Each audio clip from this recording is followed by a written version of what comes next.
Young world, the crooked toothed crime fighter is back. Or should I say crooked toothed crumb snatcher? You know what I'm saying? I got this little new mic I'm trying out that I bought, so I hope hopefully the audio is right when you hear this on the playback. Anybody in here now, but we testing it out for the first time on the actual video.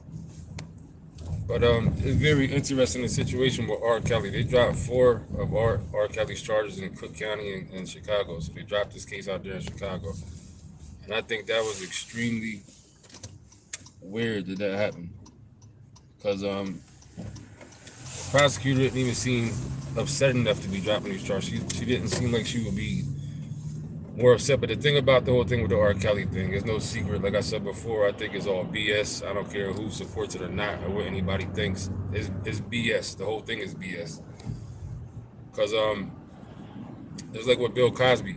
At no point in time, no matter what somebody did, should they be able to go change the law and alter stuff to take somebody down. People cheer it on, and they say, oh, this and that, but if it happens to you, that's when you realize, damn, this ain't right. You know what I'm saying? So I'm never supporting these people doing some BS to anybody. So that's just that. But I seen this video called Industry Hoax Revealed, I think it's called. He was doing the video. There was some real interesting stuff. It was saying about how a lot of people are already saying that they did this to get R. Kelly's masters.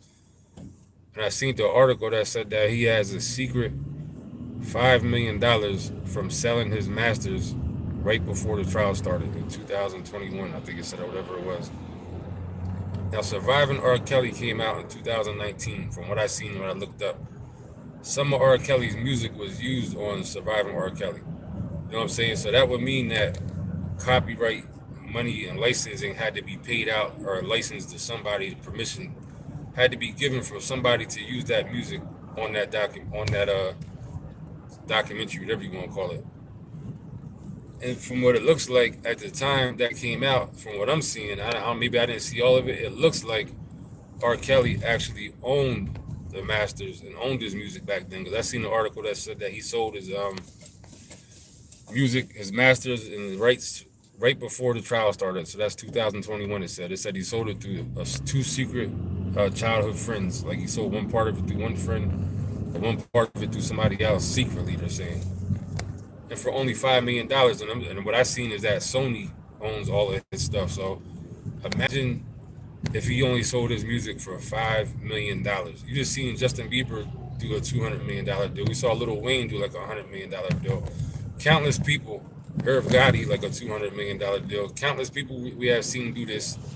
They're saying Dr. Dre's right now in the talks of selling his stuff for $200 million.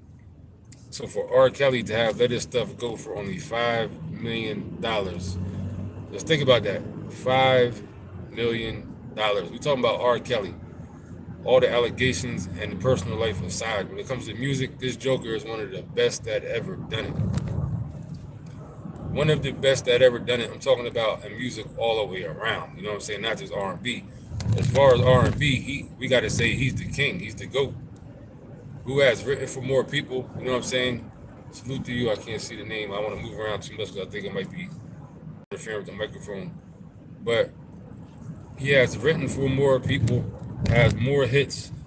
He has some kind of record. I think it's in this book for something. I don't know what the situation is, but imagine he had to sell his stuff for $5 million. Like I said, this is the article I just seen. I'm not sure exactly if this is super accurate or there's more to it. But I just read something just now, said he sold for $5 million secretly. You know what I'm saying? So that right there, and getting back to the whole masters, the rights to the music to be used in that documentary, that would mean that he owned the rights at the time this documentary came out. So don't that sound weird that he would give them permission to use his music in this documentary against him? The video I seen, Industry Hoax Revealed, it was saying how this was all like a psyop, you know what I'm saying? And just that fact alone, it does sound extremely weird that he would license his music to be used in the documentary against him. That sounds real weird to me. Like, I'm not understanding that part of it. Maybe all the information is not out as far as when he sold his music and how much he sold it for, or to who he sold it for, or whatever like that. That just seems highly unlikely that he would allow him to use his music in that documentary to try to take him down. And like I said, on the other hand, on the other note, If he just sold his music to Sony for $5 million, that's strong arm robbery. That really makes the whole theory that they did this to get his masters. That makes that sound true. Because if Justin Bieber got 200 million, like I said, I ain't gonna run through all the names again. But if all these people got 1 to 200 million for selling their masters, R. Kelly's masters is worth at least 3 or 400 million. That's no exaggeration. Think about all the hits that he wrote for other people. Think about all the hits that he has for himself. You know what I'm saying? So now they dropping these charges on him, talking about, or they feel like justice was already served and the penalties facing is steep enough and stuff like that. Knowing that he got appeals going, which that some of that stuff will probably get overturned. He'll probably get out eventually just from certain stuff alone for technicality type of stuff. But they convicted him on racketeering. How the hell you tie some sexual stuff into a racketeering charge? It's not like he was flying girls around and selling them and had some type of ring going on.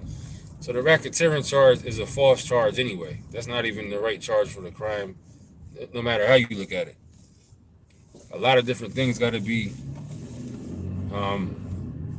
proven and taken into consideration to convict somebody for racketeering. A lot of different factors. That's a whole different type of thing. So yeah, this really does sound like this was to get his masters, and now they got his masters. Now it sounds like, all right, they're gonna back off and maybe allow him to get some charges dropped, get some stuff overturned, win some appeals, and before you know it, another year or two will probably be out. That's probably how this is gonna go. Same thing with Bill Cosby, man. Same thing with Bill Cosby. I did an article years ago. It might even been on my last channel, matter of fact. Was it that long? I don't know, but how Bill Cosby, he got a property. I'm not sure if it's Massachusetts or Pennsylvania, don't quote me. But one of the properties he got, they trying to run this natural gas oil pipeline through his property. They've been trying to do it for years, but he has not complied. Him and his wife have not allowed them to do it. And this has been going on for years. He owns a lot of historical land and certain types of land that they want for whatever reason, but more specifically, that one land he owns has that I'm not sure if it's they want to put an oil pipeline or a natural gas pipeline, but it has to go through his property, and he's been not allowing him to do that since way back in the day. So you know what I'm saying? That could be the reason why they came down on Bill Cosby like that. And probably, from what I understand, he still hasn't allowed them to do it. So now maybe that's why they brought new bogus charges back up again. After all that, they're going to bring something new. At this point, you would think they would just be like, you know what? Is it even worth trying to do all this again? You know what I mean? But it's like the whole thing with Young Thug and them. I'm saying that's about money. At the end of the day, the Young Thug situation, he owns like 100 acres of land or something like that. So when you look at the whole big picture with that thing, he owns 100-acre land that he got millions of dollars. Any way you slice it, Young Thug situation is a come up for the judicial system of Atlanta. You know what I'm saying? Whatever county he's in, it's a payday for them. Everybody involved, the lawyers, the judges, the restitution you got to pay, the fines, the county. It's a payday for everybody involved. So by the time, say if Young Thug beats the charge and gets off scot-free, by the time that even comes about, the Joker then already had been relinquished of all of his belongings. You know what I'm saying? Been relinquished of lost everything. I see a couple of people commenting. I can't really see from here. I'm trying not to move around too much with this mic. Like I said, I got this new mic I'm trying out. Hopefully it sounds all right. Does the mic sound all right? Can y'all hear me good? Does it sound like I'm moving, like it's scratching and stuff like that?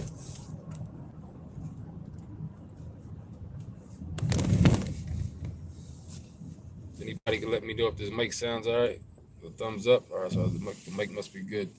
Paid a couple of little dollars for this mic, man. You know what I'm saying? It's called a Comica. It's a good little mic for people that make content and stuff like that. You know what I'm saying? It's portable. They give you 2 mics with it. It's a wireless transmitter. Plug into your phone. Plug into a camera. You know what I'm saying? So it seems like it's all right so far. It's good to go. But yeah, man, this R. Kelly thing, man. I'm not buying it, man. I think something is real weird with this whole situation, man. Like, if they got that boy's masters for $5 million, is what it sounds like. That is highway robbery like a mug, man, for real. $5 million for that boy's music. The thing I just seen says Sony owns all his rights to his music. So, man, that's crazy. But that's all I had to say. Shout out to everybody that came through. Can't really see everybody. See Liam McGrady. Shout out to you, Crystal Miato.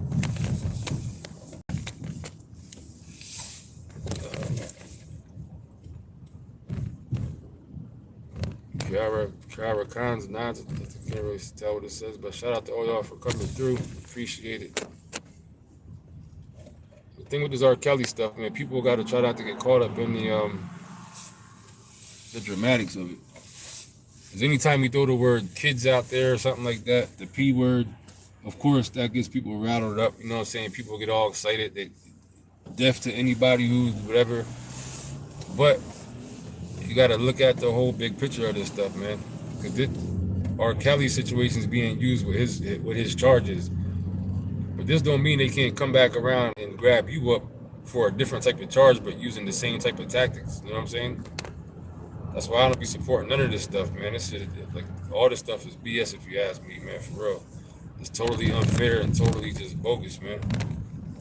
Especially when you got people that's still out there, Woody Allen and all these people, Roman Polanski, whatever, all these other people that they don't even bother.